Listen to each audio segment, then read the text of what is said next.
natin itong 5 minutes ninyong response sa PNP. Nico, hello. Nandito nga ako ngayon sa Araneta, Cubao Station ng LRT.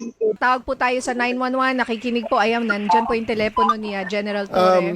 Nya and Sir Migs, namomonitor ngayon natin yung sinasabi niya, sinasabi ng location ni Nico. Medyo mabilis yan ha. Huwag kayong magulat. Nasa tabi mo lang yan, Nico, ang mga pulis natin. Manggagaling lang yan sa Aurora, sa ilalim na ng LRT yan, sa Aurora EDSA. Pupuntahan na ng mga nakamotor dyan. Ang nakamotor na darating sa iyo ay 2 at nakaitim.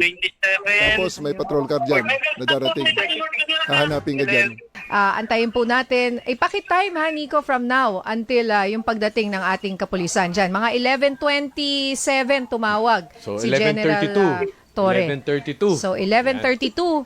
Bago mag 11:32 or 11:32, dapat nandyan na sila. The boy who cried wolf. Yung tatawag sa landline, sa telepono, magsasabi na, uy, Ayan na, 11:29. Oh, Ayan. 11:29. Wow, less than 5 minutes yan ha. Uy, mga kaserbisyo, mga kapamilya, disclaimer po di po namin alam kung nasaan si Nico. Kanina, hindi natin alam. Oo. Hindi natin alam. Nung nag-report lang po siya, pumasok po siya, dyan lang niya po na sinabi ang kanyang lokasyon. Oo. Yan. Pero yung lokasyon niya kasi medyo matao po talaga, no, General Torre. What about yung mga sabihin na natin sa mas malayo-layong lugar, yung mas Alam mo, mahirap maganda puntahan? niyan, Ma'am Ninya. Phone in caller na nandyan sa tabi ng kalsada or nasa restaurant Ay, ngayon. oo, ngayon. Tumawag sila ngayon dito sa programa at sabihin nila sa atin kung nasaan ang location nila. Papupuntahin natin ang pulis. Makikita nila. Di ba? Baka Yes. pwede pang matest. Pero 1 minute 47 seconds nag-respond po ang ating kapulisan dito po sa tawag na 911 kung nasan po ang ating kasamahang si Nico Bagsik. Ilan yung pulis na nandyan, Nico, sa likod mo?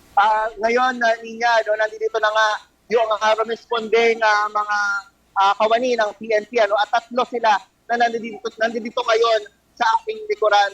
Ang mobile na yan ay nakalagay dyan sa itaas sa crossing ng Aurora, EDSA and Aurora Boulevard. Diyan sa may harap ng ACT Theater. Ngayon, ang mga motor na yan ay paikot-ikot yan para silang mga satellite na umiikot sa kanilang mobile. Yung mobile, iniikutan ng ating mga motorcycles kasi sila yung nagbibigay ng more or expanded police visibility. Pagbigay nung location ni Nico, na itawag natin sa 911 natin, doon sa ating command center, at ang command center natin, nag-broadcast, dinig ng lahat yon.